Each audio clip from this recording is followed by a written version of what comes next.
The Young and the Restless spoilers Monday, full episodes October 14th, 2024. The unraveling ties, Daniel's fury, Chance's pursuit, and Jabot's internal strife. Daniel Romalotti paced back and forth in his living room, his mind a storm of grief and anger. The loss of his wife, Heather, had left a void that seemed impossible to fill. Each corner of the house whispered memories of her laughter, her touch, the way she lit up a room. But now, instead of solace, his home had become the epicenter of suspicion. Detective Chance Chancellor had come knocking, not with condolences, but with accusations veiled as inquiries.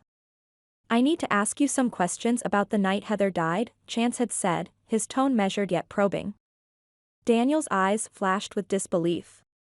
"Are you serious? You think I had something to do with my own wife's death?" Chance held his gaze. "We have to explore all possibilities. You were the last person to see her alive." "Get out," Daniel snarled, pointing toward the door. "I don't have to listen to this. Unless you have evidence, stay the hell away from me." "Daniel, cooperating would be in your best interest," Chance replied calmly. "My best interest?" Daniel's voice rose. "My wife is dead, and you're treating me like a criminal. Find the real killer or get out of my life." Chance sighed, realizing he was getting nowhere. "I'll leave for now, but we'll talk again." "Don't count on it," Daniel shot back, slamming the door as Chance exited. The encounter left Daniel seething. How could Chance, someone he once considered a friend, believe he was capable of such an atrocity? The betrayal cut deep. If he wants to play detective, he'd better come with more than just baseless accusations, Daniel muttered to himself. Across town, the atmosphere at Jabot Cosmetics was equally tense. Jack Abbott and his son, Kyle Abbott, were locked in a power struggle that threatened to tear the company apart. Board meetings had devolved into arenas of sharp words and pointed fingers. "Your reckless decisions are endangering this company's future," Jack declared during a heated discussion. Kyle leaned forward, his eyes narrowing. "And your refusal to adapt is holding us back. Maybe it's time for new leadership that understands the current market." Murmurs rippled through the boardroom. The shareholders exchanged uneasy glances, their confidence wavering as the two men clashed. "Enough," one board member finally interjected. "This infighting is damaging our reputation and destabilizing our stock prices. We need unity, not division." But unity seemed a distant hope. Kyle felt marginalized, convinced that his father undervalued his vision. Jack, on the other hand, saw his son's actions as insubordination and a threat to the company's legacy. In private, Jack confided in Diane Jenkins, his confidant and partner.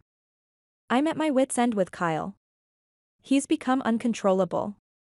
Diane placed a reassuring hand on his shoulder. "He's young and ambitious, but he needs guidance. Perhaps stepping back might help." Jack shook his head. "I've given him opportunities, but he's crossed too many lines. The shareholders are losing faith, and I can't let his actions jeopardize everything we've built." The situation escalated when news spread that Kyle had been officially removed from his position at Jabot. The decision sent shockwaves through the company. "He can't do this to me," Kyle fumed to his close associate, his pride wounded. "I'm an Abbott. This company is as much mine as it is his." "You need to tread carefully," the associate warned. "Your father holds the majority support. Going against him could isolate you further." Feeling betrayed and isolated, Kyle contemplated his next move. "If they don't want me at Jabot, maybe it's time I show them what I'm truly capable of elsewhere." Amidst the turmoil, whispers began about a new player poised to enter the scene, Audra Charles. Renowned for her innovative strategies and impeccable track record, she was seen by many as the ideal candidate to stabilize Jabot's rocky waters. In a discreet meeting, the board discussed Audra's potential appointment. "Her expertise could be the key to revitalizing our operations," one member suggested. "But can we trust her?" another questioned. "After what's happened with Kyle, we can't afford another misstep." Jack nodded thoughtfully. "I've met with Audra. She's impressive, but we need to ensure her loyalty. The last thing we need is someone else with their own agenda." Audra was invited to a formal interview with Jack and Diane. Seated in the elegant conference room overlooking the city skyline, she exuded confidence and poise. "Thank you for considering me for this role," Audra began. "I'm aware of the challenges Jabot is currently facing, and I believe I can offer solutions that align with your vision." Jack leaned forward. "Your reputation precedes you, Audra. While your qualifications are not in question, we've recently experienced issues with trust and loyalty. How can you assure us that you won't follow a similar path?"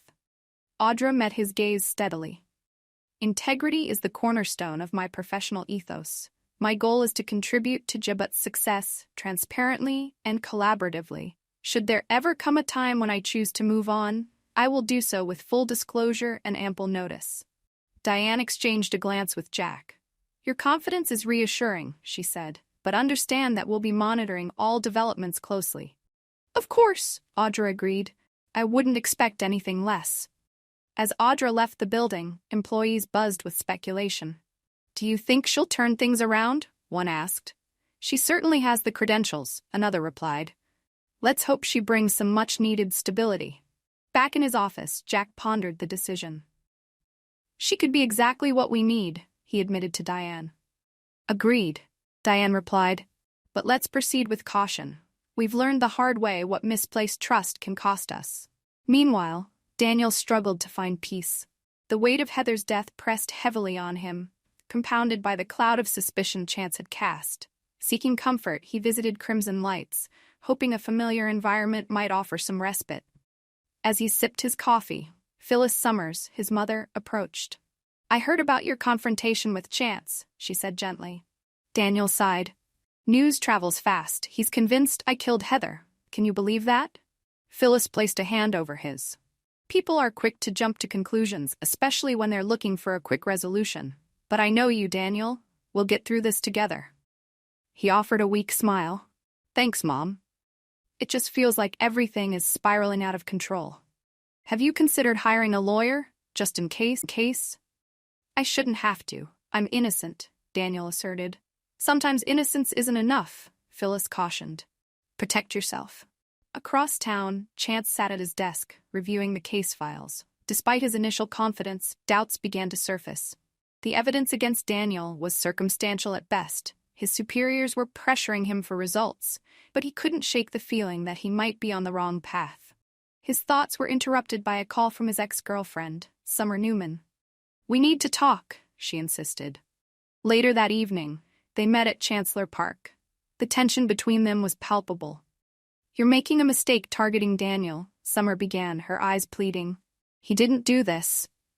Chance crossed his arms. "I have to follow the evidence, Summer."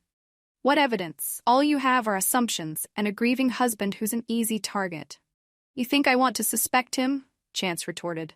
"But I can't ignore the possibilities.